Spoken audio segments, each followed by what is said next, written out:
সোমবার সূর্যাস্তের আগেই ছেড়ে দেওয়া হয়েছিল তৃণমূল কংগ্রেসের 10 সদস্যের প্রতিনিধি দলকে। দিল্লি পুলিশের ডিসিপির দাবি ঘিরে জাতীয় রাজনীতিতে চর্চা তুঙ্গে। আটক কিংবা গ্রেপ্তার নয়, তাও কেন থানাকে রাজনৈতিক ময়দান বানিয়ে অযথা রাজনৈতিক কর্মসূচি তৃণমূলের? উঠছে প্রশ্ন। সেই কর্মসূচিকে আবার নৈতিক সমর্থন জানিয়ে পাশে থাকার বার্তা আম আদমি পার্টির। জাতীয় রাজনীতিতে প্রাসঙ্গিক থাকতেই কি এহেন অবস্থান তৃণমূলের? উঠছে প্রশ্ন। মঙ্গলবার সকালে দিল্লির মন্ত্রী তথা আপ নেতা সৌরভ ভরদ্বাজ সহ নেতৃত্ব মন্দির মার্গ থানায় পৌঁছলে প্রথম তাদের থানায় ঢুকতে বাধা দেয় পুলিশ। এই অভিযোগে আপ নেতার সরব হতেই পুলিশের বার্তা, থানা রাজনীতির জায়গা নয়। তৃণমূল প্রতিনিধিদের সোমবারই ছেড়ে দেওয়া হয়েছে। মাইকিং করে বার্তা পাঠায় দিল্লি পুলিশ। ছেড়ে দেওয়া হলেও গেট বন্ধ কেন, এই প্রশ্ন তুলে পুলিশের সঙ্গে বচসায় জড়ান দোলা সেন, সাকেত গোখলেরা।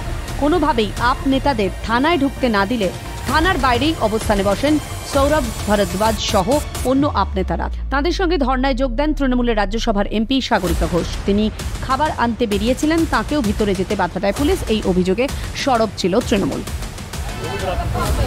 जान लीजिए, आप सभी माननीय सांसद हैं एवं आदरणीय व्यक्तियों से पुनः अनुरोध है। আজ বিকেল 4:30টার সময় তৃণমূলের প্রতিনিধি দলের যে ধর্ণা কর্মসূচি ছিল সেটা উইথড্র করে নেওয়া হয়।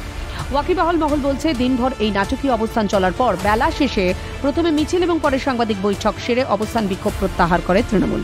বাংলার শাসক দলের মূল দাবি সিবিআই, ইডি, আয়কর দপ্তর এবং এনআইএর শীর্ষ কর্তাদের বদলি। কেন্দ্রীয় এজেন্সিকে রাজনৈতিক স্বার্থে ব্যবহার করছে বিজেপি, অভিযোগ তৃণমূলের। सीबीआई, ईडी, एनआईए और इनकम टैक्स की ये 4 सेंट्रल एजेंसी को जैसे मोदी और अमित शाह ने बीजेपी की ब्रांच ऑफिस सोच रहे। তৃণমূলের রাজ্যসভার সাংসদরা যখন দিল্লিতে সরব, তখন কলকাতায় ফের সুর চড়ালেন লোকসভা ভোটে তৃণমূল প্রার্থী অভিষেক বন্দ্যোপাধ্যায়। মহিলা তৃণমূল সাংসদদের হেনস্থার অভিযোগ তুলে মধ্যযুগীয় বর্বরতা খোঁচা অভিষেকের। দিল্লির বুকে নির্বাচন কমিশনের অফিস থেকে মহিলা সাংসদদের টেনে হিচড়ে তুলে পুলিশ ভ্যানে তোলা, আমি মনে করি এটা ভারতবর্ষের বুকে মধ্যযুগীয় বর্বরতাকেও হার মানাবে। বাংলার বিরোধী দলনেতা আবার নাম না করে মুখ্যমন্ত্রীকে খোঁচা দেন। বাংলার জনগণ অপেক্ষায়, কবে মাফলারের পর হাওয়াই চটি জেলে যাবে, এভাবেই সরব শুভেন্দু অধিকারী। বাংলার জনগণ অপেক্ষায় আছে, কবে মাফলারের পরে হাওয়াই চটি ভিতরে যাবে। চোরেরা ভয় পেয়েছে, বাড়িতে ঘুমাতে পারছে না। আপনার এই রাজ্যের মুখ্যমন্ত্রী যদি 3 জন গ্রামবাসী প্রমাণিত বিস্ফোরণে খুন হয়ে যাওয়ার পরে মৃত্যু হওয়ার পরে যদি বলে এটা চকলেট বোম, তাহলে বুঝতে পারছেন কোন রাজ্যে আমরা আছি।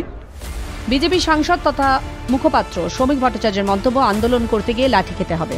তৃণমূলের নতুন প্রজন্ম আন্দোলন করেনি, খোঁচা শ্রমিকের। তৃণমূলের নবীন প্রজন্ম যারা সোনার চামচ মুখে দিয়ে জন্মেছেন, তারা তো আন্দোলন করেননি। তারা জন্মেই দেখছেন যে সিপিএম সরে গেছে, তৃণমূল ক্ষমতায়। আন্দোলন করতে গেলে তো লাঠি খেতে হবেই। সেটা যদি প্রতিবাদ করে, সেখানে পুলিশ কি করবে? পুলিশ গ্রেপ্তার করবে, প্রয়োজনে লাঠিচার্জ করবে, টিয়ার গ্যাস সেলিং করবে, জলকামান চালাবে, শূন্যে গুলি চালাবে। এটাই তো পুলিশ করে থাকে। কি করবে? পুষ্পবৃষ্টি করবে। নয়াদিল্লি থেকে ইন্দ্রাণী দাশগুপ্তের রিপোর্ট, ক্যালকাটা নিউজ।